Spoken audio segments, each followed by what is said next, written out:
Plenary session of the day is the presentation of the keynote papers. The session is being chaired by the president of the conference, Professor Alakh Sharma. As I introduced, he is Professor and Director of the Institute for Human Development. He's also the editor of the Indian Journal of Labour Economics. The presentations in this session would be made by, on theme 1, the employment challenge, by Dr. Amit Basole. He's head Center for Sustainable Employment, Azim Premji University, Bangalore. I request him to kindly come on the dais. The presentation on theme 2, Migration and Development, will be made by Dr. Dilip Ratha. He is head KNOMAD and lead economist Migration and Remittances, Social Protection and Jobs Global Practice, the World Bank, Washington. You've just heard him. He's joined us virtually. Welcome, Dr. Ratha. And the keynote address on social protection for workers, the third theme of the conference, is being made by Dr. Shahra Razavi, Director of the Social Protection Department, International Labour Organization, Geneva. I request Dr. Razavi to kindly grace the dais. So welcome to this very important session, presentation of keynote papers, very heavy session. Dr. Dilip Ratha, who is in World Bank, Washington, lead economist, migration and remittances. He could not join physically. There was probably mission coming to India due to COVID, so something happened. But I'm very happy that he has joined virtually. It will be 2:30 a.m. in Washington time. So I'm not following the sequence. Dr. Basole was to speak first as a first theme, then Dilip Ratha, but I invite Dr. Dilip Ratha to speak. He's as I told you, that he's head of Nomad and lead economist for migration and remittances at the World Bank. He serves as focal point on migration, remittances, diaspora trends for the World Bank, and is also coordinator of the Global Remittances Working Group that grew out of G7 and G20 processes. He is considered a global expert on remittances and innovative financing, has published pioneering papers on migration, diaspora bonds, future flow securitization, predicting sovereign ratings, etc. I'm not going to into detail. He has a long CV. So with these words, Dr. Ratha, I invite you. Thank you, Dr. Sharma. And dear colleagues, apologies for not being there in person, but I hope you can hear me and see me. It's my loss that I'm not able to join you in person. I was really hoping to do that. So I will speak about more the global governance issues relating to migration and development, and how the recent crisis, COVID-19 crisis and the Ukraine crisis that is unfolding right now, how these two crises are affecting the global governance of migration, and what does the future mean for global governance of migration. That would be sort of my main focus for the presentation today. And there is a background paper, which is still preliminary, but it has most of the content that I wanted to communicate. So I will share a PowerPoint from here, and let me see if you're able to see it. So I will, and I must apologize, I'm not able to see everything here. So let me see if I can, so please let me know if you are not able to, if I'm taking too long, please just say something, audio, because I'm not able to see the video because my presentation is in front of me. So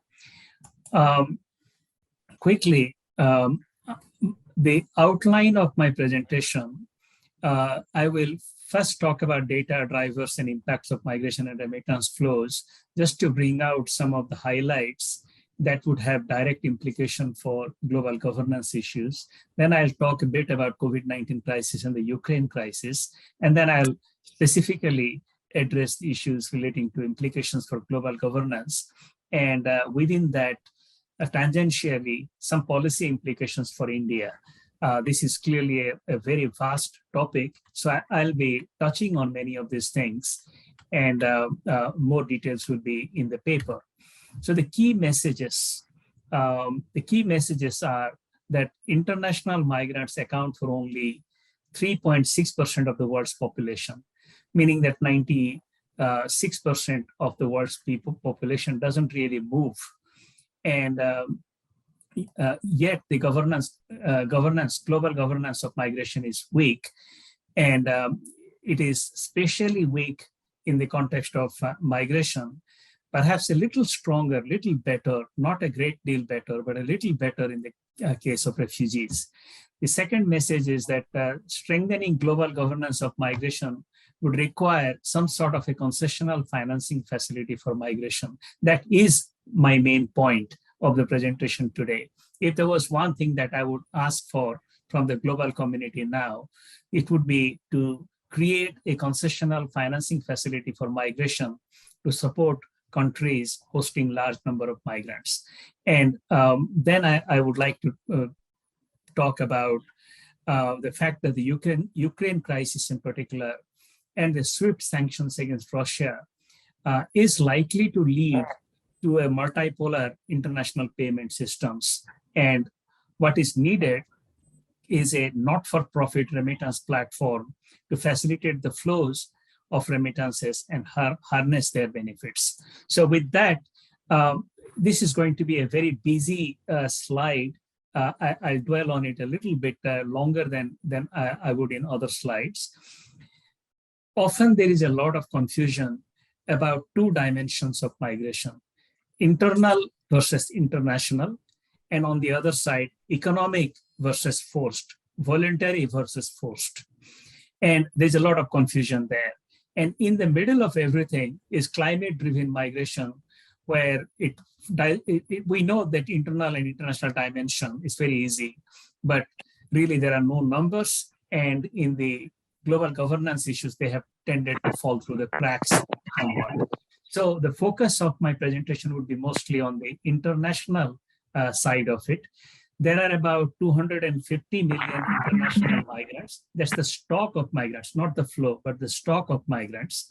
And add to that, roughly around 35 million refugees and asylum seekers, including the 4 million or so Ukrainians who have become refugees more recently.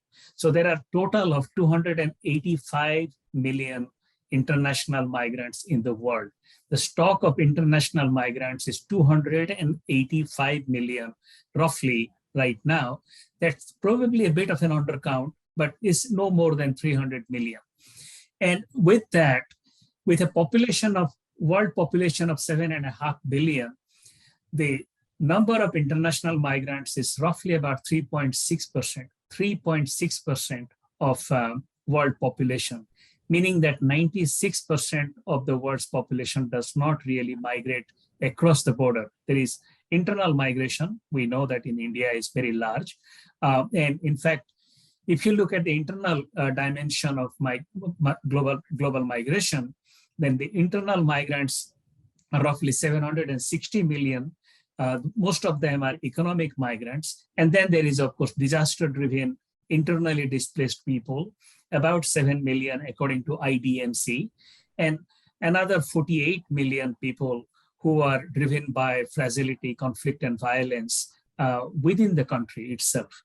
So we are looking at a billion people as migrants in the world, but most of them are internal migrants, and international migrants are only 3.6% of the world's population. So why is it that people are so worried about migration then? Before I get to that point, I just want to mention that there is a dichotomy in the global governance as we speak now. The so-called economic migrants international economic migrants, 250 million. They are covered by the Global Compact on Migration. And then the 35 million people who are refugees and asylum seekers, they are covered by Global Compact on Refugees. And the internal migrants are not covered by any of those things. So it's completely ad hoc. And so couple of messages from this busy slide. International migrants are not that many if you really think about it. Compare migration with foreign direct investment flows, or compare that with trade flows. That's much larger, as you know. Also, it is important to notice that for every refugee, there are 7 to 9 international migrants. For every refugee, there are 7 to 9 international migrants. Why then there is not so much talk about migration? There is more talk about refugees and refugees only. And within that, as you know, 85% or more, even 90% of refugees are hosted by developing countries. So interesting, right? So a stylized fact, in addition to what I already mentioned, the predominance of economic migration in this area. In addition to that, also it is worth noting that south-south migration is larger than migration from the south to the global north. And in fact, in the context of South Asia, migration to the high-income countries, in the GCC countries in particular, the Gulf countries, that is the bulk of migration, that is the major destination. Migration to high-income OECD countries is not even a quarter. And in fact, intra-regional migration within South Asia is also very high. So what is it that is driving global governance of migration? And it is in the center. If you're able to see the circle there, the high-income countries, belonging to the OECD, that's the sort of the global north as I define it. And that is where, compared to 2000, when migrants accounted for about 10% of population, by 2020, that number had gone up to nearly 15%. And that is the main reason that there is a fear that the mostly European countries, but high-income countries of the OECD in general, they are very worried about migrants basically flooding their countries. And that is what has led to a rethinking about governance of migration, including galvanizing action on the global governance of migration. So what are the drivers? Income gaps, demographic changes, environmental change, fragility and conflict. Income gaps, the difference between the average income of a low-income country and a high-income country is 1 to 54. It would take 118 years at current growth rates to bridge that gap, if at all, meaning that that gap will probably never be bridged. So that would remain a major driver for migration. Demographic divergence, the aging societies in Japan, Germany, Italy, where for every sort of old person, there are the other way. For every young person, there are 3 old people. Compare that with India, Pakistan, or at the extreme, Uganda and Nigeria, where for every old person, there are 9 or 7 young people. So that discrepancy is going to cause a lot of migration pressures. And that number becomes very stark when you look at the change in working age population, let's say between 2018 and 2030. Developing countries will add more than 500 million people to the working age. So South Asia and Sub-Saharan Africa alone would account for more than sort of 350 million people to the working age population. So even if somehow jobs were created for these people in their own country, they would have an incentive to move, because by moving, they can increase their incomes by 5, 10, 15, 54, or 100 times. So the pressure to migrate will be there, is there, and it is going to be increasing even more. Now, impacts of migration, I will not go into it. We all know most of the benefits. I will talk about benefits to origin countries in the form of remittances and diaspora investments a little more now. But in the context of destination countries, we know that increases in labor supply, skills, innovation does increase incomes in destination countries. And in terms of challenges, then, there are many. Migrants themselves suffer quite a bit. In fact, I am yet to see a migrant who is really absolutely ecstatic about leaving the family and being happy out there. The pasture that seems green isn't really that green for migrants. And origin countries, we know there are challenges there as well. In the context of India, after all, it was an Indian economist who probably made up the term brain drain. When you say something like brain drain, you just put it together, you have already taken a view that it is a bad thing, right? I'm going to argue that it's not, but I will not have the time to argue today. But in the context of destination countries, that is where the real problem is in terms of global governance, the challenge of negative public perceptions in destination countries, and in particular, perceptions relating to identity, cultural identity, national identity, that then gets sort of expressed in the form of worries about national security, worries about crime, and all kinds of things. But really, it is the negative public perceptions of migration that has something to do with national identity. That is the problem. So if you were to ask, like in 2018, there was a survey conducted in a number of countries, which I cite here. If you were to ask a person in France, what is the share of migrants in your population in France, the person typically would say 27%, and the reality was 12%. If you go to Italy, it is similar. So the numbers are very high.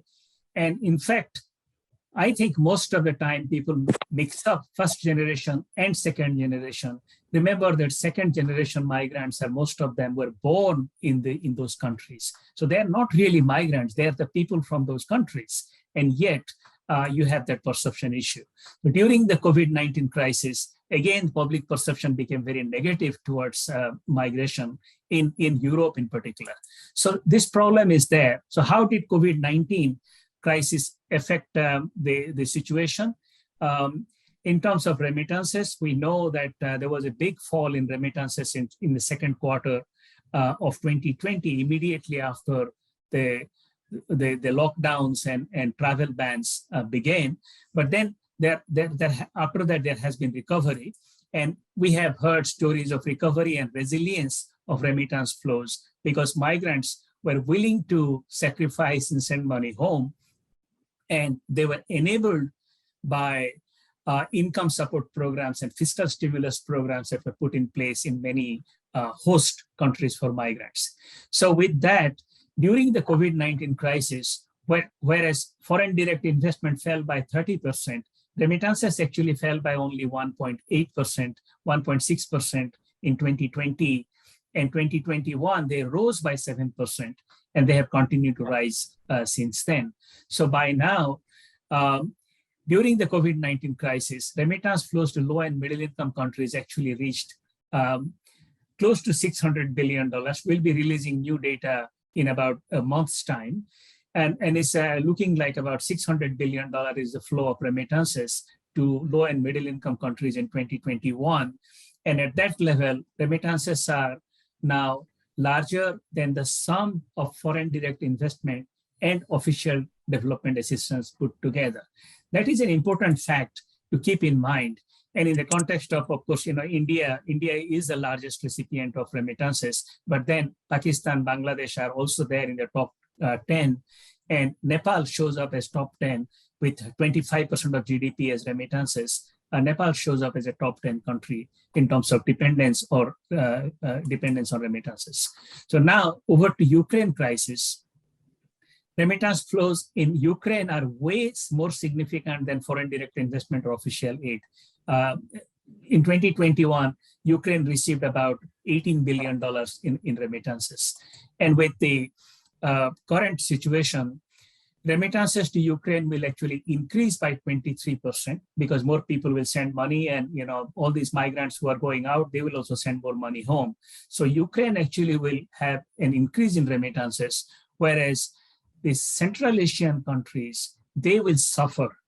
While all our eyes are on Ukraine, it is really the countries like Kyrgyz Republic, Tajikistan, Uzbekistan, where remittances make up about 80% or 60% of the GDP.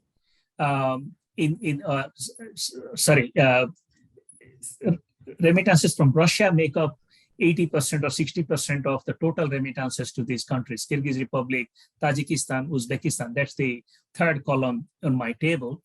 As a percentage of GDP, you can see in Tajikistan, it's like 27%. In Kyrgyz Republic, it is 31%. So these countries are highly dependent on remittances, particularly from Russia. And as Russia's economy shrinks and the ruble becomes, depreciates, devalued against US dollar, the US dollar value of remittances to these countries will drop by 22%, 30% or more. So it's a really serious issue. While all our eyes are focused on Ukraine, it is the Central Asian countries that are going to suffer quite a bit, and we need to also think about them. As also we need to think about refugees from other parts of the world who are in Europe or who are also in Ukraine, stranded in Ukraine. So an interesting question, this 4 million or so people that have left Ukraine now, is that what it is going to be like, or are there more people going to leave, going to become refugees and asylum seekers? And if you were to look at more recent cases of high refugee movement scenarios or cases, Syria, Venezuela, South Sudan, in these countries, refugee movements was as much as 39% or 20% of population. So right now, Ukraine's refugee population is refugees or asylum seekers and refugees together as a share of Ukraine's population is roughly around 8%. Now, it is entirely possible that that number could double or triple, and that would be all within reasonable scenarios, in which case you are looking at 10 million Ukrainians migrating, not as an unusual situation. So with that, clearly, more attention will now become focused on refugees again, whereas the 7 or 9 migrants for every refugee, those issues, migration issues, will be again put in the back burner. So what are some government policy responses during crisis? Supporting migrants families, supporting stranded migrants, that's important. Supporting remittance infrastructure is also important. So I won't go into the details because I wouldn't have all the time, but then let's talk about global governance issues. Clearly, we need partnerships. Migration is something that cannot be dealt with alone, unilaterally by any government or any sending community or any host community for that matter. So effective partnerships must combine willingness to partner together with ability to do something about it. So financial resources are needed, as we also need a whole of governments, private sector, and civil society. And of course, the interventions ought to be aligned with national development strategies. But financial resources are key because they can drive a lot of things. So global public goods require external financing support. And I would argue that when there is a crisis and people are stranded, or when there is a crisis in a neighboring country and a whole lot of people come in, or when there is a crisis in a neighboring country, which is a host country for migrants, and a lot of people return to our own community, and the number of people coming is larger than expected, that is a global public good. Actually, it's a global public bad, really. And the host community in that case does require support. It could do with external support. If not, then there is friction and there is hardship. And in the end, migrants themselves actually suffer. Actually, nobody benefits from that process anyways. So I think there is that need for supporting host countries in particular, or host communities in the case of internal migration, and IDPs, internally displaced people, but also origin countries need support in terms of compensation for stolen wages, returning migrants, their logistics, and reintegration of the returnees, and taking care of them too. So there is a need, in my view, to create a concessional financing facility for migration. And we can learn from the global concessional financing facility for refugees that already exists. This was an initiative, this is an initiative of the United Nations, Islamic Development Bank, and the World Bank. It was launched shortly after the refugees and migrants crisis in 2014, 2015. So it was launched in 2016. Actually, I was there in the Leaders Summit when it was announced. And the main purpose is to create this concessional financing facility to provide interest subsidies to countries like Colombia, Ecuador, Jordan, Lebanon, who were hosting a lot of refugees in the case of Jordan and Lebanon, from Syria, in the case of Colombia, Ecuador, from Venezuela. And the money goes to subsidize the interest rate, which then helps the host community, host country, Colombia or Jordan or Lebanon, to take on perhaps a multilateral loan, which is market-based, but which is really cheap in some ways. You know, if you take a loan from the World Bank, it's not the same as taking a loan from a commercial bank for any country. So the interest subsidy actually helps move a large amount of resources to the country. And the numbers are still a bit preliminary, but somewhere around 640 million has been approved to support projects worth nearly $5 billion. It's quite remarkable. Also, IDA 18 and IDA 19 sub-windows for refugees provided more than $4 billion to address refugee issues. Now, remember here, I'm using the term billion. I'm not talking about millions. Unfortunately, the entire UN migration network and the entire civil society and the UN system mostly, we are all sort of talking time and again about millions, 50 million here, 20 million there, 30 million, where the needs are actually billions, if not trillions. And there is money out there, which I have written about. So there is that need for a concessional financing facility for migration. Now, coming to an important part of the migration, the other side, the remittance flows, the agenda on remittances is way bigger than just the flow itself. And I wouldn't go into that. But with the current sanctions against Russia that were implemented through the SWIFT system, SWIFT is the largest and the most dominant international payment system for commercial banks, wholesale transfers of money. And with the sanctions where Russia was cut off, the credibility of the SWIFT as an international payment system has been undermined. And it is very clear that we would be having a multipolar payment system with China already 20 years ahead of everybody else. India is actually quite advanced as well in terms of payment systems. And of course, there are payment systems everywhere in the world. So I think we are going to have a multipolar payment system. And in the future, cryptocurrencies will continue to coexist with the central bank digital currencies and cash. The banks will not go away. And the lack of interoperability will continue to be a problem, which means that when I travel to India, I still have to shell out anywhere from 5% to 3% to sometimes 10% in foreign exchange commission. And when I come back and change the rupee here, I have to shell out again 3% or 5% or another 10%. Together, they add up to 6% or 20%, depending on how how unlucky I am on that particular day. In this whole picture, unbanked people will be left out.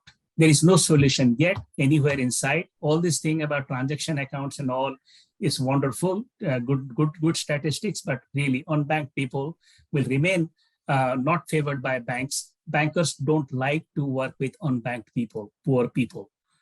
Bankers don't like to work with poor people. So we need to find different solutions if we are really mean to help poor people. Now, a couple of words about the Global Compact on Migration. It exists. 2018, it was negotiated alongside a global compact on refugees. And it has a comprehensive draft with 23 objectives. There is a UN migration network. World Bank is part of it, one of the 38 agencies. IOM, International Organization for Migration, is the lead, is a coordinator. And in fact, the first International Migration Review Forum is about to take place, I think May 17th, 18th, 19th, if I'm not mistaken, in New York. And there is a new trust fund, but as I indicated here, they have about $50 million, 50 million with an M. What we need is 50 billion with a B. So we are nowhere near what we need, what is really needed to make global governance effective, right? So one good news is that there are a couple of sustainable development goal indicators that address migration issues directly. This is quite different from Millennium Development Goals of the past. So one indicator Dr. Ratha, you have to conclude in 5 minutes. Yes, I will. Thank you for the heads up. So one indicator, sustainable development goal indicator, is remittance costs. It's very high, especially sending money to Africa. It costs more than 8%. Sending money to South Asia region is about 4.6%. That's the average, meaning that in some cases, like if you're sending money from Thailand to India, the cost can be more than 12%. So you send $100, you actually get 88 on the other side. In this modern age, when I'm making this presentation by Zoom for not really a lot of money, I would think. So this is one SDG indicator that I think is a low-hanging fruit in some ways. And if remittance cost could be reduced by even 2 percentage points, which is definitely possible, migrants would save more than $12 billion per year. These are migrants from just low and middle income countries alone. So this is a very important indicator. A second SDG indicator is worker paid recruitment costs. In this chart, what you see is how much Pakistani workers paid in Saudi Arabia to work there is almost like a construction worker or different kind of low-skilled workers. And in the x-axis, you see their wages, and on the on the y-axis, you see the months of earnings. So what you find is that like in the square, the rectangle that you see there, in the rectangle, you can see that migrants who are earning like $200 per month, these are mostly construction workers. They often pay labor agents something like $5,000 or $9,000 to just get the visa to go there and work, meaning that it takes them 24 months or 36 months sometimes to pay the labor, the recruitment fees. And this is, all of it is illegal, as you know. So this is the modern day slavery that we talk about. And this problem is very, very serious in the case of internal migrants in India. It is very, very serious. I refer to that in my paper. And this is something that we ought to address as well. So with that, I am on to my final slide. Back to again, the same 3 key messages that I wanted to, I started with, that international migrants are not that many, but still migration is a very contentious issue, and it is going to get even more contentious even in the future because of the income gaps and demographic change and climate change that would create more migration pressures in the future.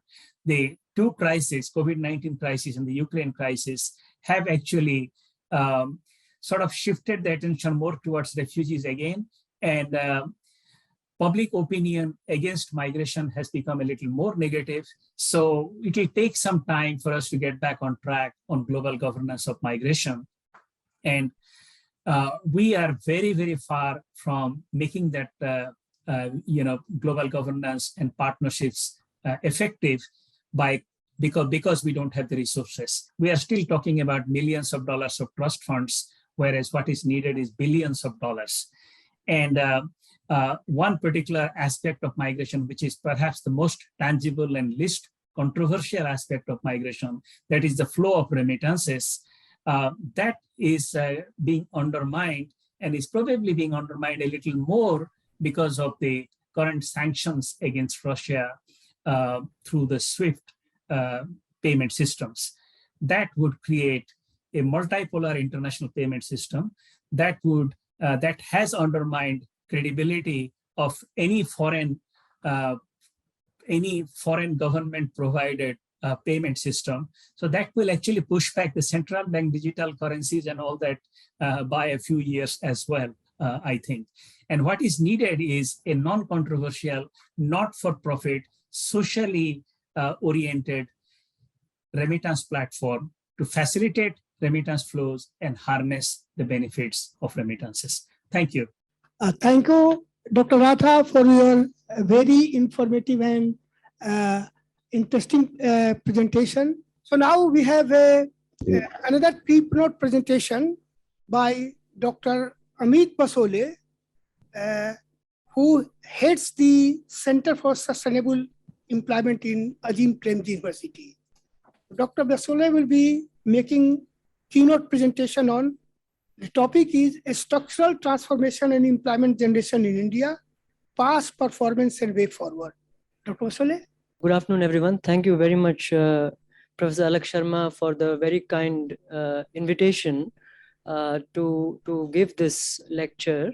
It's an incredible honor to stand here and address so many people who we have been reading for so many years so fruitfully.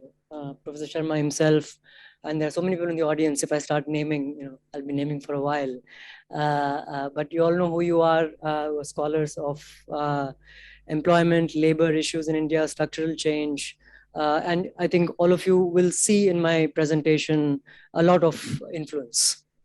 And these are all compliments I've often not cited. Sometimes I will mention. The citations are in the paper. But I think you will recognize who you are. And of course, it's made all the more special by this really wonderful campus. It's absolutely gorgeous. And just in a short walk from the guest house, I saw some 4 or 5 different architectural styles, and all of them beautiful. So I wish I was here. Moving on to the topic of the day. So what I'm going to do, this is a very long agenda, and I don't think I'll get through all of it. It's in the paper. I'll touch on the high points. I'll start with a very brief COVID context. It's not a talk on COVID. I'm a little bit sick about talking about COVID, so I want to consciously stay away from it. But I will address questions if there are any. Most of the talk is going to be about the relationship between structural change and employment. That's really the main part of the talk. And I'm going to talk about, I've been already set up by Professor Sharma's talk. He already alluded to many themes that I'll discuss. And I saw that Professor Kannan, I think tomorrow, is also talking about similar issues. Professor Nair undoubtedly also will. So you'll see many kind of resonances, I think. So this is the only slide on COVID. And it just very succinctly summarizes what is my understanding right now, which is that employment and income losses continued well past the lockdown. I think that is well known. But in aggregate terms, there has been a recovery. There was a reversal of structural change in the sense that there was a rise in self-employment and agricultural share. But again, it seems to be largely back to pre-COVID. There's a large churn in the labor market. A lot of occupational switching happened. A lot of continued informality and joblessness is seen in the panel data, for example, from the CMIE. But the long run impact, at least, is not clear to me. How many of these changes are really here to stay? Whether we talk about automation, whether we talk about informality, all of this, I'm not sure what will remain. And maybe that will be one of the questions that we can discuss. Before the pandemic, I think, again, this will be mostly not news to most people here. We were already experiencing a growth slowdown for several quarters. There were all these short-run shocks like demonetization and GST that happened.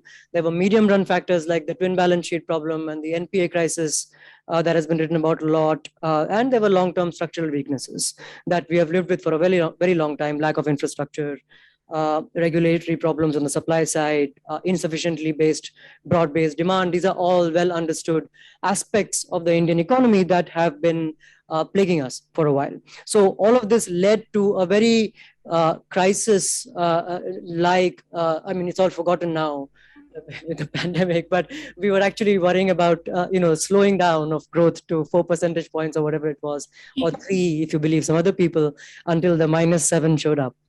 But anyway, I'm not talking about that. What I am talking about is the link between growth, structural change, and GDP, which has been weak in India. And I'll present some evidence, cross-country evidence of that. Right? And of course, there's the much written about unprecedented absolute decline in employment, which happened between 11-12 and 17-18, between the last NSSO EUS and the first PLFS, which has been followed by a kind of recovery. I actually had recovery on my slide, and I spoke to Professor Mehrotra last night, and I changed it to a kind of recovery. You'll see why. I wanted to preempt some issues. Okay, so we'll talk about a little bit about structural change, and this is actually me thinking through stuff. It's actually not at all new stuff. But since many students here, maybe it's useful. We generally think of growth as coming from within sector productivity growth, which is technological change, which I've called here the solo process. And then we've got the Kuznets and Lewis processes, which is a term that I first read in actually Ajit Ghosh's writing, another regular, I think, at ISLE. I don't see him this year, which refers to the transfer of labor from agri to non-agri, and from subsistence to modern sectors. I've separated out these two, although they're often discussed together. They're actually conceptually, analytically separate, and they can occur at different rates, as I will show you is the case in India. So this is just some kind of background, by way of background, what to keep in mind about the relationships between employment and structural change. So you can have a positive feedback or a virtuous circle, which is a kind of a feedback loop between strong growth in labor-intensive industries, which are creating jobs of high productivity for low educated workers. That's the key sort of combination that is important for structural change. The jobs are high productivity, but the workers are not needed to be high educated. That creates broad-based demand, which drives on the demand side growth of the non-farm sector, which further creates employment opportunities in that sector. So you get a virtuous circle. And this is very nicely, again, for students. Professor Nayar's book, Resurgent Asia, has a very nice section that talks about this. But there's also equally well a negative feedback, which I think is more the Indian case, where if you have productivity growth that is limited to just the modern sector, there's no productivity growth in the subsistence sector. And moreover, that growth in the modern sector is in the industries that demand factors in the wrong proportions, meaning relative to India's factor endowments, it's more capital intensive growth. Then you get very weak gains from the structural change component. You get strong productivity gains where growth is occurring.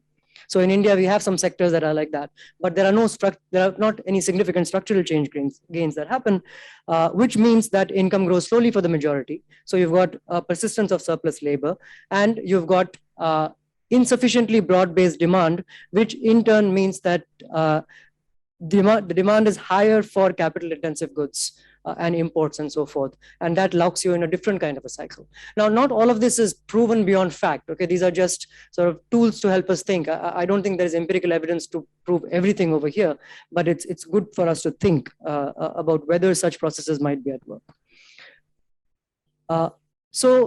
In this context, what should be the focus of policy? And I think this is a very, very important lesson from the literature on structural change in India.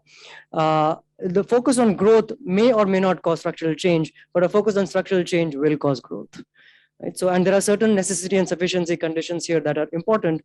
For example, growth is necessary, but not sufficient for structural change. And that's the Indian case, as I alluded to. Structural change is sufficient, but not necessary for growth. And again, we see that in the Indian case. Now, there are people who argued that without structural change, you can't get sustained growth. So you might get episodic growth and so forth. I'm setting aside that point. Point is that you can get growth without much structural change. Now, finally, and most importantly for this audience, since structural change is a necessary, but again, not sufficient condition for improving working conditions, you need a state that actually cares about the welfare of workers, which I'll set aside for now. But if you don't have such a state, structural change is the strongest ally you have, because that is what is strengthening the bargaining power of workers through tightening of the labor market, right? So setting aside all what the state might want to do, the laws and so forth, what works in favor of workers when structural change happens is that the labor market tightens, surplus labor goes away, and their bargaining position improves. This is indeed the lesson from most other countries. So therefore, the conclusion is that the central concern of policy making should be structural change and not growth. Now, again, with keeping a kind of a student audience in mind, I wanted to talk a little bit about what sorts of indicators can we have to see if the current growth process is going to deliver what we want it to deliver, which is structural change, as I mentioned. So here are some indicators. Some of them are out there, some of them are implicitly out there and maybe not explicit and so on. So I'll just go through the 5 of these, and I've talked about them in more detail in my paper. First, there's the ratio of aggregate employment growth to aggregate output growth. That is just the growth elasticity of employment. Everybody knows about that. The second is the change in the share of the workforce employed in agriculture or in the informal sector with respect to GDP growth. So this is something like a semi-elasticity. So it's not a growth by growth measure, it's a percentage point change by growth measure, and I'll talk about that. So in other words, when GDP grows by 10%, what is the reduction in the agricultural share or the informal share? And if you have that number, it's a good way to compare regimes of growth as well as countries to see the effectiveness of growth in causing structural change. Thirdly, very importantly, the ratio of output growth in the subsistence sector to the growth rate of the workforce, or in other words, just the productivity or per person earnings in the subsistence sector. And this is very important because skipping a point, go to point 5, which is the ratio of workforce growth to working age population growth, which has been alluded to before, the WPR. If you look at the WPR movements, is it falling, is it rising, and so forth, there are certain pitfalls there. One, Professor Sharma already alluded to, which is you might get a fall in WPR just because people are staying on in education, which is a great thing.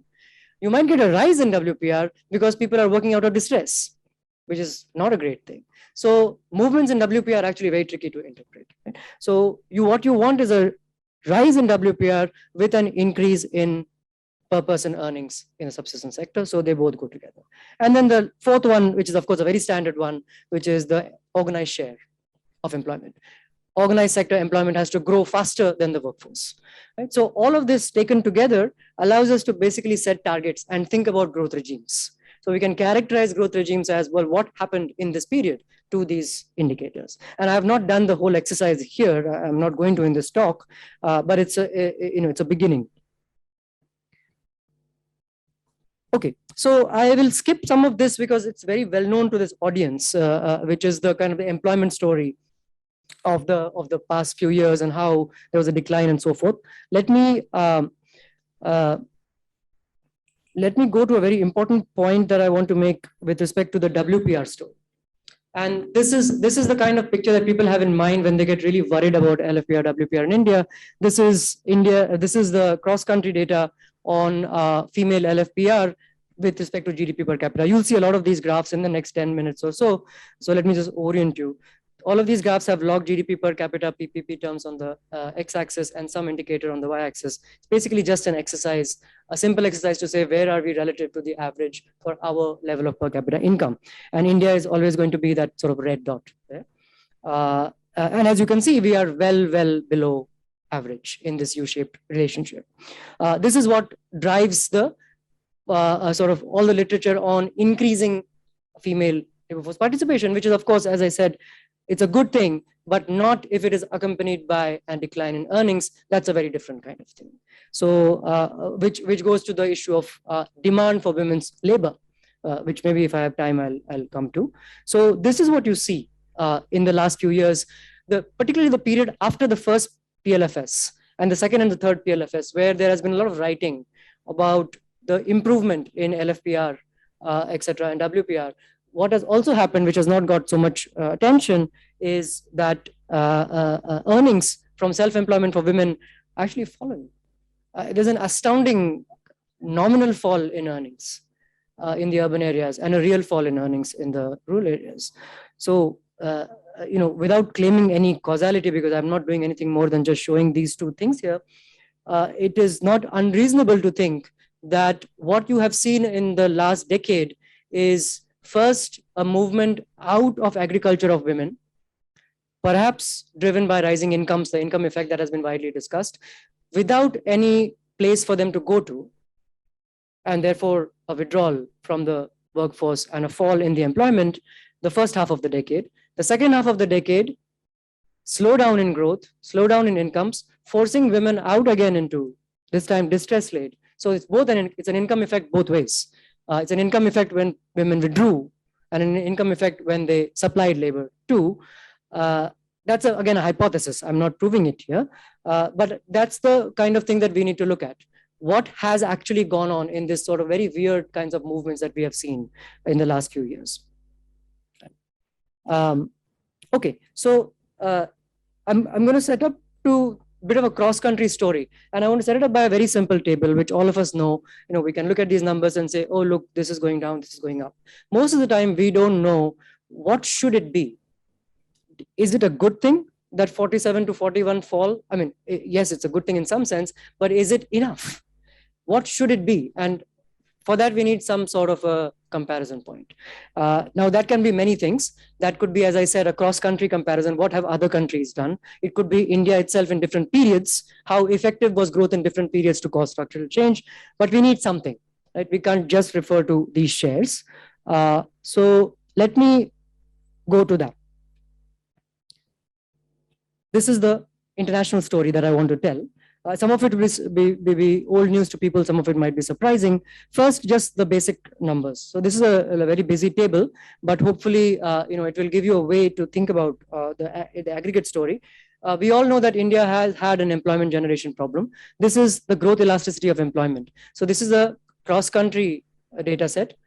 If you regress log employment on log GDP with country fixed effects, you will get the country relationships. What I have done is look at India with respect to other countries. Right? And these are just arbitrarily chosen countries just because they happen to be of similar per capita GDP at the beginning of the story when my data starts in 1991. They all, as you can see, the initial GDP per capita is around $1,700 to $1,500. What you see is that in the elasticity of employment in India has fallen. In every decade, it is lower than the previous, 0.38 to 0.26 to 0.1. That's the well-known story. It's also much lower than the other countries. So with the exception of China, which is a very interesting story. I was struck when I saw these numbers because clearly what seems to have happened in China is that the employment elasticity was low, but the growth was so high that it nevertheless gave structural change, which is an interesting point. I mean, we've never experienced those kinds of growth rates, but our capacity to generate employment is also low. So we are kind of doubly, disadvantaged here. But if you look at Vietnam, for example, a very similar per capita income to India in 1991, higher than us now, but not by much, but has performed much better on employment generation. And you can look at Danny Roderick and his colleagues' works, cross-country work on structural change. Also, Professor Nayyar's book, I think, makes the same point that the structural change dividend in Vietnam has been much higher than in India. In India, most of the growth is within sector. It's a solo process type of growth. At one point in time, in 2018, what is the relationship cross-country between agricultural share of employment and log GDP, and where does India stand with respect to the cross-country average? So the red line is the regression line, the average. If India is above, it means it has more than the expected share. If it is below, it means it has less than the expected share. In my paper, I have more numbers on what these departures mean. Here, I'm just giving you a visual sense. This is not a surprise to anyone. Obviously, India has more than its expected people in agriculture. Right? So this goes a little bit in the answering that question, how much is too much? Is 43 a lot? 44%, is that a lot or not? I don't know until I compare it to something. And here it seems it's a lot by some, but maybe not by a lot. So I'll show you why I'm saying that. Right? Here's the industry share, and that there India lies above the regression. Which at first glance might be surprising to some people. Why should India lie above the more than its expected share of industrial share? But I think if you think about it for just a few seconds, you will get the answer. Because industry consists of manufacturing and construction, right? And of course, construction is India's. We are champions, world champions, as you will see. We literally world champions because we lie in the top 1%. of countries of that of construction share. I'll show you that. And that also explains another very weird thing, which is in services, we lie below, which you would never think from all the service kind of discourse in India. Again, we lie below because we lie above in construction so much. Right? These are all shares, so they have to add up to 100, remember? So if you're really up somewhere, you're going to be low somewhere else. So here's what I'm talking about. Here the data is much noisier because the WDI doesn't have disaggregated data on manufacturing and construction. It only gives industry share, which is very problematic for countries like India where there's such divergence. You can't make good analysis because it's not manufacturing that you're looking at most of the time, you're looking at construction. So if for manufacturing, India is actually slightly above, although the data is very noisy. What I think this means is, this is not good news or anything. It just means that the headwinds that are there for every poor country or developing country are there for us also. So everybody is bad. Maybe we are just a little bit better than average. That would be my interpretation, but maybe some people have different interpretations. You can look at the numbers. They're very low, right? It's about 12%. 0.1 there is 10%. So 12% is India's employment share in manufacturing. But here's the real kicker, right? That's construction. So look at where India is there. We are just off the charts. Right? We've got as many people in construction as manufacturing combined and more. So what's going on here? Clearly the story, let me finish the story. I'll finish the story with the informal share. So this is my point about the Kuznets and the Lewis processes not going together. Right? So as far as the Kuznets process goes, India is moving people out of agriculture, perhaps not as much as expected, but still moving people out of agriculture, but they're not going where you want them to go. They are going to basically subsistence oriented or surplus labor kind of activities in construction. So if you look at informal employment, India is clearly much more of an outlier than for agriculture. Right? So it lies much further up above the regression line. This is not, as I said, it's not a news to most of us in this room, but it still helps to put it in a perspective, in a cross-country perspective, to say, well, what do we mean by overperforming or underperforming exactly on these things? Okay, so this is the decoupling. I will not spend much time on this. I just want to show you this, which is also a good measure, I think, to pay attention to. We should maybe be doing a little bit more of this, I think. So here's a cross-country regression. So you've got log GDP per capita and per purchasing power terms. You've got some employment share. Could be agricultural share, could be informal share. You've got country fixed effects, and you have an interaction of country fixed effects with log GDP. What this gives you is, as I said, a semi-elasticity. For a percentage change in GDP per capita, what is the percentage point change in the share of whatever it is, agriculture and so on. So here, what minus 0.169 means is that when GDP goes up, when GDP doubles, agricultural share reduces by 17 percentage points. Okay. This is the Indian case. While in Bangladesh, it's about 30 percentage points. Or Vietnam, again, as I said, is a stronger performer. Compare India's performance in agri to informal.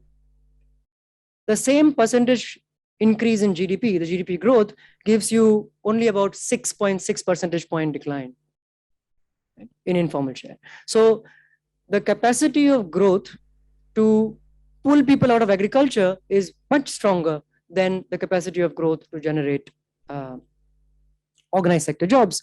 And a clear indicator of that is that the organized share of employment actually fell in this decade that we are talking about. That's also a very concerning thing.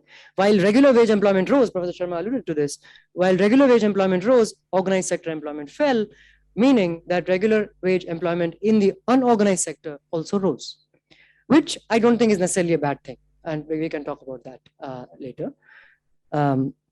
Okay, so in the last few minutes, I'm going to do something which I usually hate when people do, which is they just throw up a flowchart, which is their head thinks it makes sense. And then you have to sit and figure out why should this make sense to me. So but I had to do something because I don't want to leave it with just a bunch of facts. I thought it'd be good to tell a story. So this story again is not new, but I've tried to add a few more elements in it than you see usually. So let's start with weak demand up there. Let's start with weak demand and close the loop on weak demand. This is that negative feedback loop that I was talking about. If you have weak demand, you have slow growth of low education industries. This is basically what you would call labor intensive industries. But I want to emphasize the fact again that these are high productivity jobs which require low education levels. That's the golden combination. You don't get much of that. Why? Because most of those goods are demanded by people who are poor. And if their incomes grow slowly, then you don't get much demand there. What that does is you don't have adequate living wage formal jobs because those sectors are growing weakly, which means you have multiple jobs and sort of multiple livelihood strategies that people do. They persist with petty production. This is very key. Even in agriculture, you see this. People will have other jobs, but they will not give up petty production on the land. And you get a similar phenomenon in the non-farm sector too. So you get this very stubborn fact of Indian life, which is scaling doesn't seem to happen. The big firms grow, the small firms don't grow, and you've got this missing middle, etc. What that means is you've got low productivity and low earnings, closing the loop on weak demand. Now, that's mostly old news. But on the right-hand side, I've tried to bring in a few things, which I think should be emphasized more. First, on the top, misdirected infrastructure. If your infrastructural push is not for the micro and small enterprises, then you end up in these troubles. Because then you've got the arrow linking to slow growth of high productivity, low education industries. And whatever you've got in terms of state action is predatory for that sector, the small scale sector. The state not only doesn't help with infrastructure for small businesses, it also actively tries to unhelp. So it does both things at the same time, and therefore you get a double whammy. Right? I won't talk about the last bit there because I don't have time. But what we have, so from here, the solutions sort of emerge, I think. And that's what I'm going to end on, which is ambitiously, if we had a national employment policy, right, and I'm talking in presence of people who have done a lot more work than me on this. I'm very aware. I think I've taken stuff from what people have written, but forgive me if I am missing something very obvious. I'm not going to go through this enormous table, which suffers from the same problem as the previous slide, which is and you might think very differently. But I think the pieces are important. So it's in our report, the State of Working India report that we published last year. This table is there and a discussion is also there. Let me just say what we are trying to do. We are trying to identify demand side and supply side policies, where demand and supply refer to labor market. And we are trying to identify what private and public sector oriented policies can do, right? And what are the dimensions along which we are thinking? We are thinking of scale, we are thinking of geography, we are thinking of gender, and we are thinking of sectors. Meaning, grow the scale of the economy, which is essential for productivity, dispersed growth, which is essential for correcting the regional imbalances, gender is obvious, and a sectoral balance of growth. So what kinds of policies are these? And some of these won't make sense to you because I'm not going into the details of the policies, but just to give you a flavor of them. If you want to improve scale in the economy, you need to improve the ease of doing business for the very little firms who are not growing. This is not about ease of doing business for firms that already have hundreds and hundreds of workers, for whom actually most of the labor laws apply and so forth. And this is a debate that we've all had many times over. So this ease of business means something else, right? It means making it much, much easier than it is right now to have a company that employs 8 workers and then move from 8 to maybe 11 without having to worry too much about that move. That's the kind of scale that we are talking about. Right? How do we do that? I won't go into the details, just giving you a flavor of this. To link it to the local infrastructure angle, I'll point out to one policy that has particularly been pushed by us a lot, which is the urban employment guarantee. And the reason we push urban employment guarantee is not only because it gives a floor to the urban casual wage market, but also because it gives you a nice way to address local infrastructural problems, the way Narega has done where it works in rural areas. So, because a lot of projects are going to be small, they're going to be labor-intensive projects. So you're not going to end up with highways, which is what happens when you approach it from the infra end. So I'm not saying that this is the only way to do it. There are many people who criticize and say, why don't you just do a local infra push? Why do you have to bring in employment guarantee into it? The reason we're bringing it is because when you talk about infra, people have a very different thing in their mind. I'll give you a very small story. A guy sells fish. This is a real story. Guy sells fish. he drives his truck to the place where it gets loaded and shipped in a cold storage, right? Between his point, his shop, and where he drops it off, he loses some significant fraction of the merchandise just because it falls off the truck. I mean, I'm assuming he ties it well, but the roads are very bad. Right? We don't sometimes realize how bad roads are, that these are very simple transactions costs that don't require much to fix, right? But they add up a lot. So that's the kind of thing we are talking about when we talk about urban employment guarantee, linking it to the local infra push. Right? Yes, I'm done. So one last policy I'll push, because again, we really believe it should strongly be pursued, is universal basic services. Again, this has been discussed widely. This is a win-win situation because it allows you to address very different problems. Direct job creation by the public sector, it allows you to do that.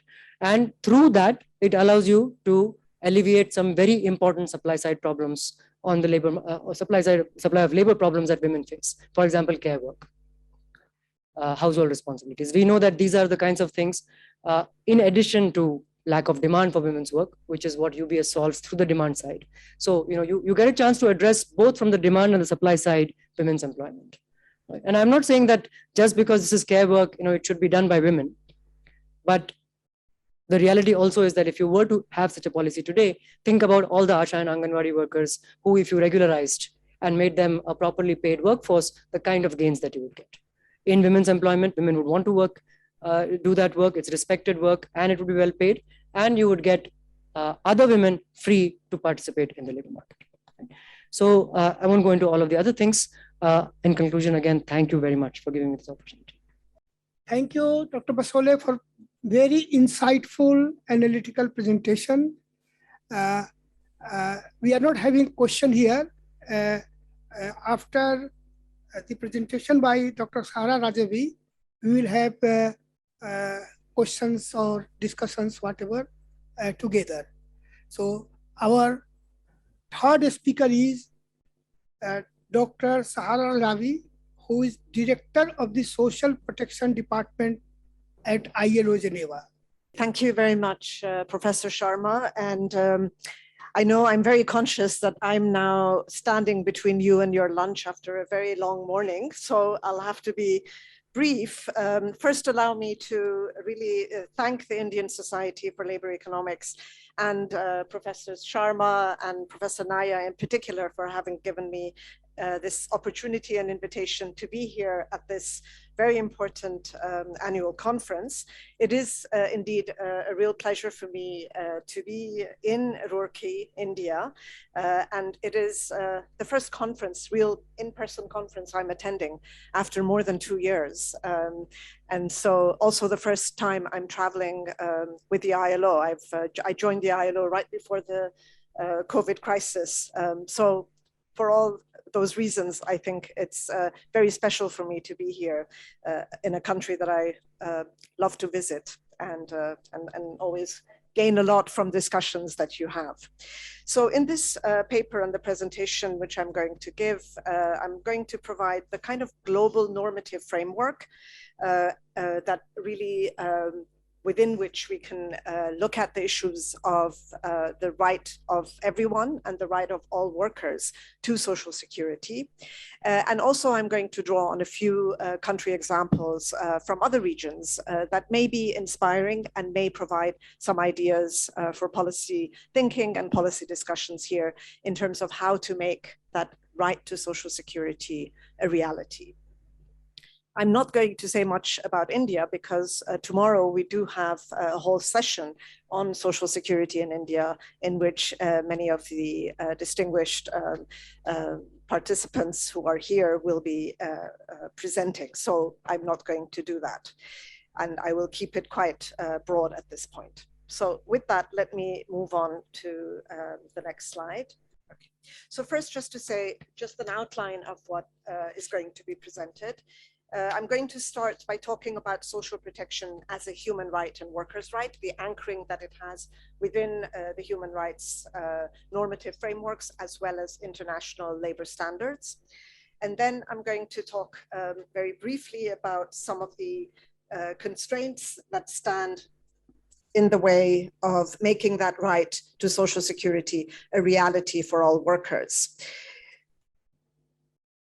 After that, I'm going to say a few words about some policy innovations and enabling pathways, drawing on a number of countries that provide, I think, some inspiration to ways in which that right can be made a reality, particularly for workers who are in the informal economy, in the unorganized sector, and for many of those who are self-employed.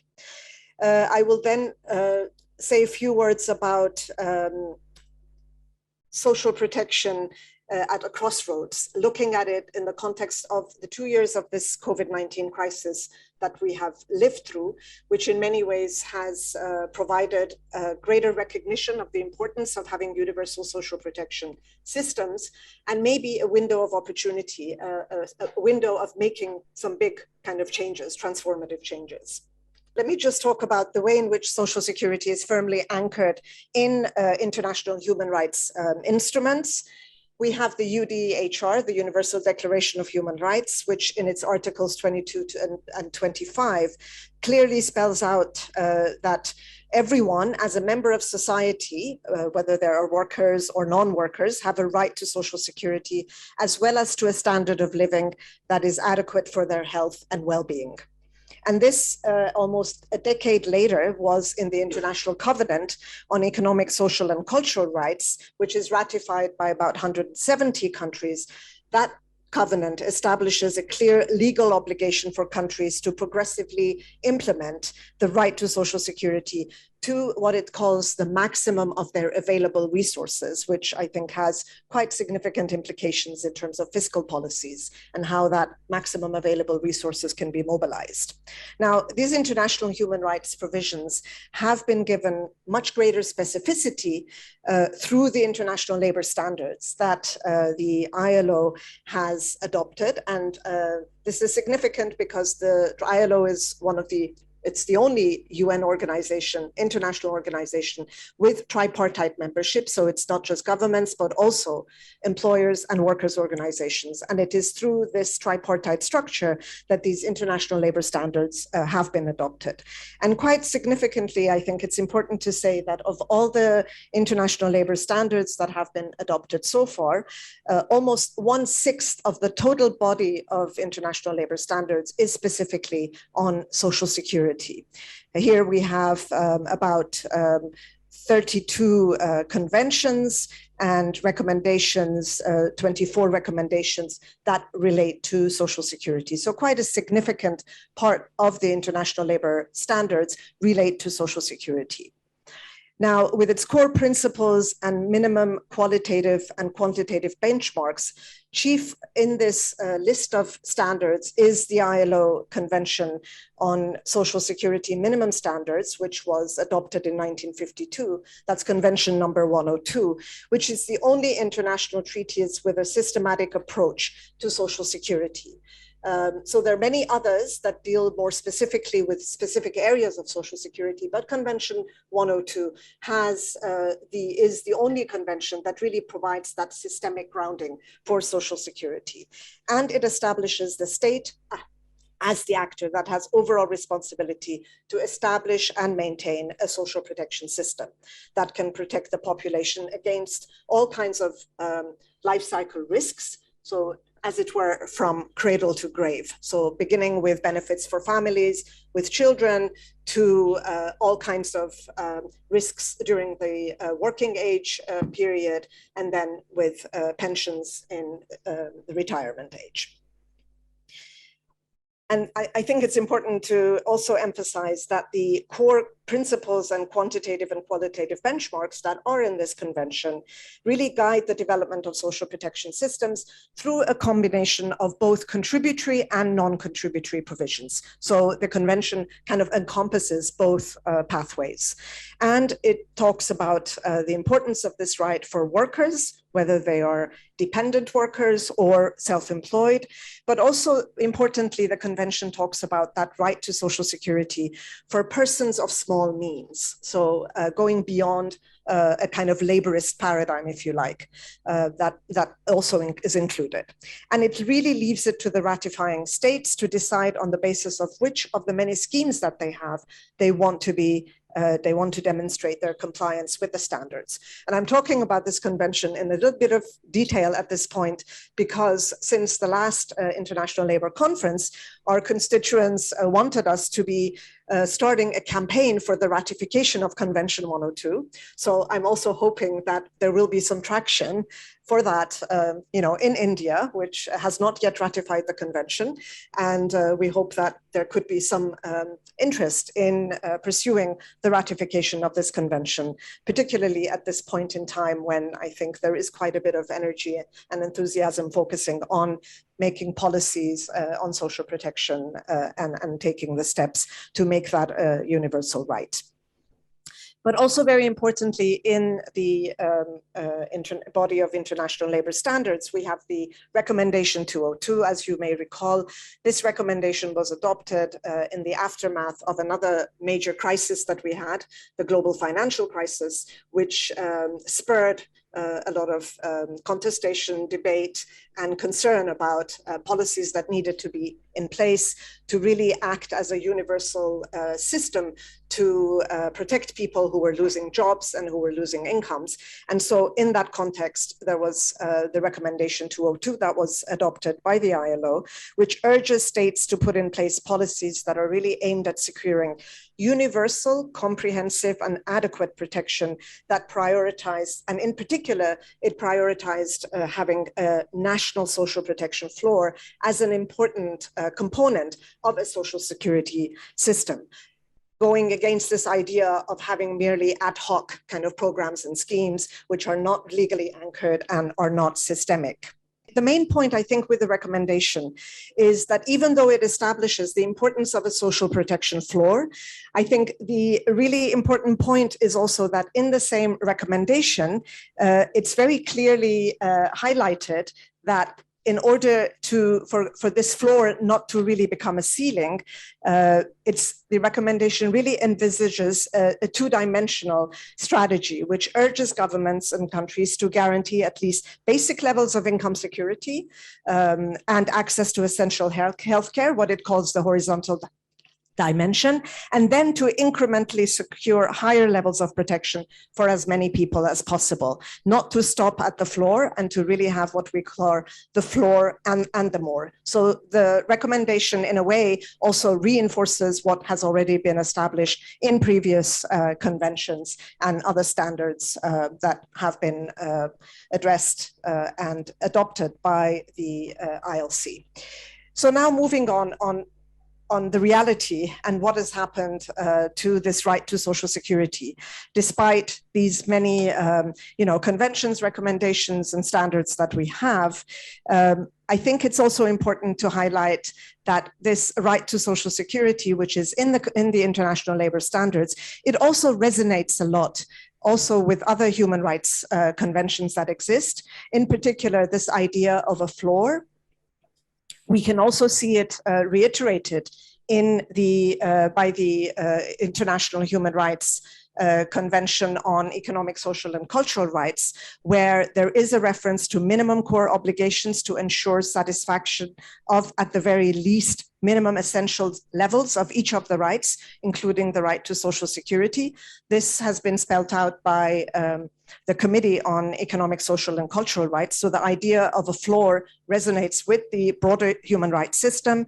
Also, we know that at the national level, constitutions in a wide range of countries, according to our latest count, about 126 constitutions, also that are currently in force already recognize the right to social security. Even the extent to which this is detailed varies from country to country. And then we have obviously also quite a bit of resonance on of this issue when it comes to social movements and civil society actors that have been clamoring for the right to social security. And this includes also, there's a big coalition, the Social Protection Floors Coalition, that has been advocating for this right for a long time. In addition to many court rulings in a number of different contexts. And in the paper, I have given a few examples from Latin America, which have gone into some detail in defining in some detail the right to social security and pointing out to cases where existing policies and legal frameworks are in contradiction with that right. And then very importantly, also, I think, this idea of social protection being something that is not something for countries to wait for development and then to develop a social protection system afterwards, but that investing in social protection can be enabler of development and of economic dynamism. I think that kind of at the ideational level, that understanding of social protection gained ground with the emergence of quite a broad set of literature that you can sort of broadly refer to as the social investment state, where the arguments for investing in social security has been made not only from a human rights and individual rights perspective, but also in terms of how it can enable and facilitate the kind of structural transformations that are needed for economic development in particular. And here I think the work of Thandika Makandawere is quite well known to many of you, where he made that argument based on the evidence from, of all countries, Nordic countries, saying that those were also late developmental states and they invested in the welfare state not after development, but this was a precursor and an enabler of the kind of development that they saw afterwards. So given all of this, then why do we have such a reality which is in contrast to this right to social security? And I think if there was any doubt that our social security systems are not up to scratch, I think this became very clear with what I think most people refer to as the wake-up call that COVID was, where it really demonstrated in very painful and very clear ways the deficiencies in existing social protection systems.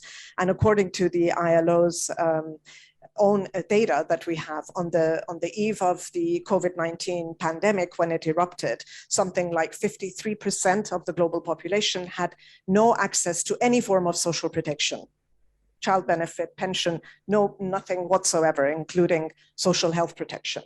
And as we know very well, workers in the informal economy were particularly badly hit in a context where very often they were not amongst those who had access to social insurance systems or private provisioning of private pensions or sickness benefits or other things that became necessary during the crisis, nor were they poor enough to qualify for many of the schemes which are broadly referred to as social assistance programs.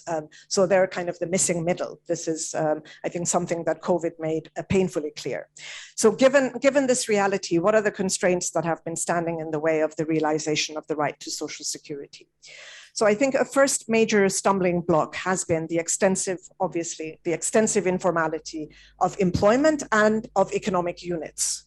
As we know, something like 60% of the global employed population make their living in the informal economy, mostly in developing countries, though not all of it. And most of these workers have very serious decent work deficits, including a lack of social protection, but also a lack of labor protection. And this includes, both the old, so-called old sectors of agriculture, of informal manufacturing, domestic work, paid domestic work, as well as so-called new forms of employment, particularly with those that are mediated by digital platforms. And this extensive informality of employment and economic units, as we know, has also been reinforced by a kind of ideologically driven push for the deregulation of labor markets. This is an old story, very well known to everyone here. from the early 1980s, which had these very one-size-fits-all prescriptions that were aimed to remove so-called distortions within the labor market, such as minimum wage laws and social protection, which were considered to be at the root of the employment problem because it didn't allow so-called labor supply and demand, to balance itself out and find the market clearing wage. It's very well known that this was a very problematic and deficient set of policy proposals. It ignored the benefits of such regulations, not only for workers' well-being, but also for economic development. It also really missed the more serious problems that were really outside of the labor market, that were at the root of the employment problem, whether it was, deregulated financial markets that regularly wreaked havoc on the real economy and caused, loss of jobs and greater informalization of work, or whether it was skewed distribution of wealth, problematic trade policies, and so forth, and macroeconomic policies that were too focused on targeting inflation rather than really wanting to expand aggregate demand and create employment. And it had very little to say about how to facilitate structural change to move labor from low productivity to high productivity sectors, including the kind of transitions from informal to formal employment. Now, I think since the 1990s, there has been obviously some questioning of that kind of perspective, much greater recognition of the role of social policies and of the role of social protection as well, as I mentioned, with this emergence of the social investment approach. However, here I think the emphasis on social assistance and the very much proliferation of conditional and unconditional cash transfer programs over the past decades, which in outcome has been accompanied by a continued question of contributory social insurance systems. And this, I think, is a problem that we really need to be tackling. In the case of the World Bank in particular, which has been arguing for delinking of employment from social, questioning the role of social insurance programs for developing countries in a rather broad brush way, and advocating for targeting of programs and targeting of benefits. But as we know, these targeted mechanisms, in addition to the significant risks of exclusion and underclaiming that they entail, they also very often will miss out on workers in the informal economy who have difficulties accessing them. The proxy means tests that are often used, for example, often tend to exclude them from coverage if they own some assets. So then they're not able to be qualified, they cannot qualify for this, or in other ways, if they're not deemed to be poor enough. And also a problematic way in which poverty targeting is often cannot account for the fact that also that the group who are in poverty is a very dynamic group, and very often the social registries that are used to assess eligibility are not updated and not dynamic enough to capture the changing nature of groups who are in poverty. And this weakening of existing social insurance mechanisms in favor of private insurance and savings for those who can afford it, on the one hand, and then these targeted safety nets for the so-called poor, I think also has the limited potential for risk pooling and for redistribution. And with very limited or no contribution from employers, it will also likely exacerbate inequality, including gender gaps, while letting employers pretty much off the hook here. And I think this issue really needs to be tackled also if we look at the whole fiscal responsibility for social protection. The fiscal responsibility of employers to contribute to social security, I think, needs to be placed within the context of the challenges that countries are facing in terms of being able to find and expand fiscal space for social protection, and the insufficient investment that is already going into social protection. That is really the third barrier that constitutes a real impediment to the realization of the right to social security. And here, the fact that I think the COVID-19 pandemic happened after a decade of austerity probably had something to say in terms of the insufficiency of the systems that were in place when the crisis hit. Now, prior to COVID, we knew that countries were spending about 12.9% of their GDP on social protection, but this is covering a very diverse set of proportions that are being spent by high-income countries, which spend more than 16% on social protection. This doesn't include expenditure on healthcare. And for middle-income countries, about 8%. For upper middle income countries, about 2.5% for lower middle income countries, and as little as 1.1% for low income countries. And the ILO estimations that we have done since the COVID crisis shows that for low-income countries, they would need to invest an additional 79 billion, or 16% of their GDP, to close the financing gap for a social protection floor. And for middle-income countries, our estimates suggest somewhere between 3 to 5% of GDP, in addition to what they're spending now. So given this big demand and big need that there is, the effort, I think, to increase taxes the effort is ongoing. And we know from a whole bunch of IMF documents and policy documents that we have reviewed that much of the focus for developing countries has been on putting in place more consumption taxes, which tend to be quite regressive and hinder poverty reduction. Whereas for higher income countries and higher middle income countries, there is much more focus on personal income taxes, corporate income taxes, and wealth and property taxes. But this effort to increase the fiscal space in a hurry by relying too much on consumption taxes also, I think, needs to be looked at quite critically, and there is some concern about that.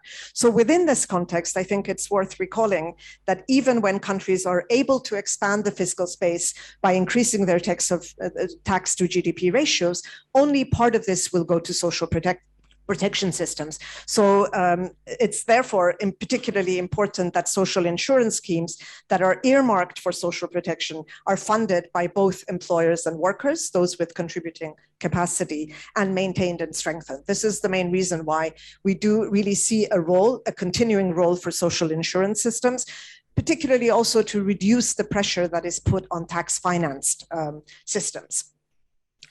So moving now to just to give you a few examples of policy innovations, and I think some of these may be quite useful in terms of where the debate is at here. In particular, in terms of extending social insurance and formalizing employment. There are obviously different ways of expanding social protection. It can be done by extending social insurance and formalizing enterprises and employment. And often the two will go together, providing non-contributory social protection. And here I want to emphasize, give a few examples of, in particular, the former pathway, which goes through social insurance. I don't need to recap the benefits of that in terms of individual well-being, in terms of also the competitiveness of the enterprises. I think there's some quite good research from Asia, from Indonesia and Malaysia that shows the way in which putting social protection for workers has also been shown to have positive impacts on labor productivity and on the competitiveness of enterprises, including small and medium-sized enterprises, due to healthier workforce and so forth. As well as the positive macro level effects in terms of increasing aggregate demand and doing away with excess capacity and so forth. So now in terms of these examples, if I can just quickly talk about one example that comes from Brazil, which I think is particularly interesting because it relates to the ways in which social protection can be extended through also a formalization strategy by focusing on micro and small enterprises, which more than 90% of them being in the informal economy. So it's a strategy for extending social protection and formalizing enterprises and workers as well. Now in Brazil, these mechanisms were put in place to allow these small enterprises to have a simplified way of paying their taxes and also making social security contributions. Instead of doing monthly tax deductions and having to pay different taxes, there was a simplified, what is called a monotributo, a unified and integrated system of paying for taxes and social security contributions. And also important to say that this was done at a time where also there were state revenues to subsidize particularly the very small micro enterprises, because they were also paying revenues not on the basis of payroll, but on the basis of the revenues of the enterprises. So that was another interesting innovation.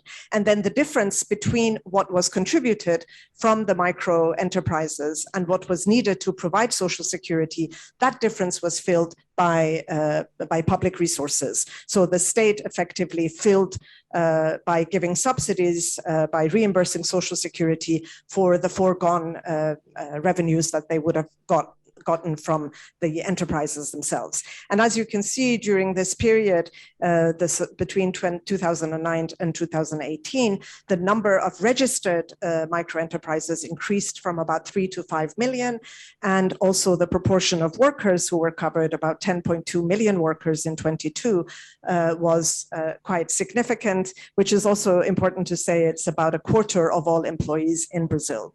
And here, also in terms of how the state financed some of this, I think it's important to say during this period, there was a financial transaction tax between 97 and 2007 that really raised about 1.4% of GDP in terms of revenues.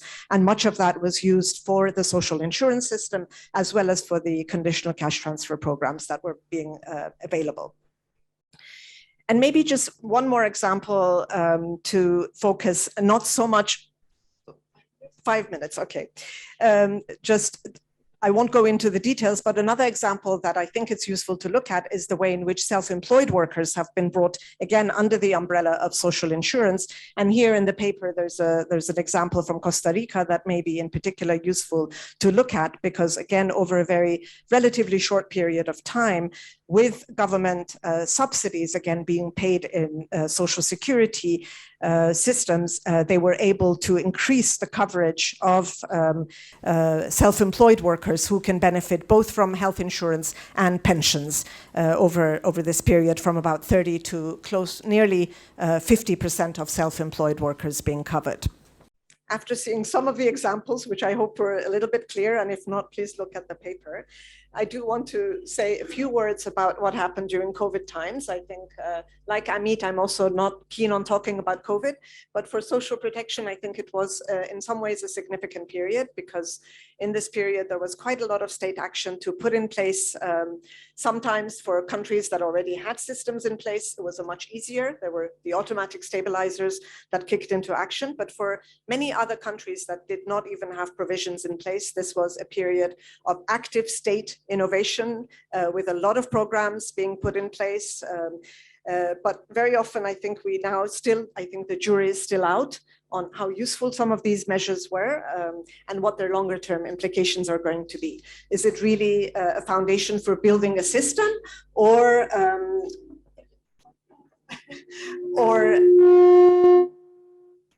I think you need to switch it off. It's fine. I'm using this mic.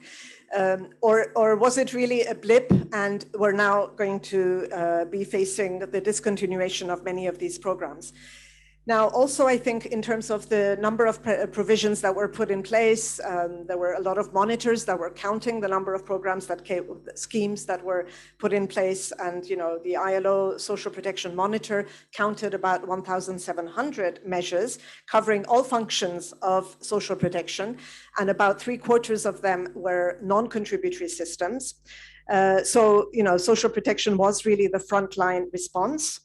But we also know, even from the very, I would say, not very in-depth analysis that has been done of some of these programs, that they were very often ad hoc, they were short-term. The average lifespan was about 3 months for a crisis that lasted for 2 years. That's not very long. They were often gender blind. We know that in terms of women's economic security and provisions for care, there was very little there, and the UN Women and UNDP's monitor has tracked the gender sensitivity on measures, and I think think that's quite clear from the data that is coming out from that monitor. Also, one thing that is often said about these measures that they use technology. A lot of the payments were made digitally, but that also, I think, raises a question about risks of exclusion for many of those who are not digitally connected, who don't have access to internet, don't even have a mobile phone. And also, I think this digitalization also raises some questions about the right to privacy and data protection. There's a very good report by Philip Alston, who was the Special Rapporteur on Extreme Poverty, who looks at the digitalization of the welfare state. And it raises a number of, I think, very important questions, not only for developing countries, but also for developed countries, welfare states that have gone quite far in terms of using digital technologies, which can become quite opaque and quite problematic from, I think, a human right and data protection perspective. But also, I think it's important to say, and this is a conclusion that we have drawn from the World Social Protection Report that we published last year, that really, while we are at a moment where there are many reasons why there could be a kind of what we call a high road to building a universal social protection system, because there is greater recognition of the value of social protection by governments, but also by workers' organizations and employers' organizations, and by average citizens who may have had their first recourse to a social protection benefit during this crisis.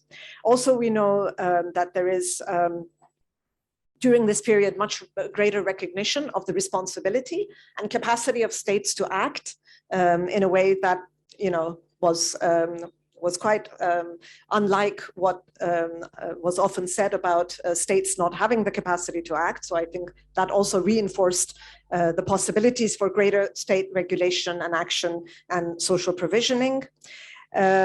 Also, I would say in this period, the very severe limitations of very narrowly targeted safety nets became very clear, as I said, with this problem of the missing middle, with many workers in the informal economy not being the ones who are poor enough to qualify for those so-called safety nets, and not having recourse to privatized systems or even to social insurance. And also, I think, very importantly in this period, we heard a lot about the value of essential workers and the need for these essential workers to have access to social security. So a lot of elements that could really lead to much greater state action in terms of making social protection systems universal and adequate and comprehensive.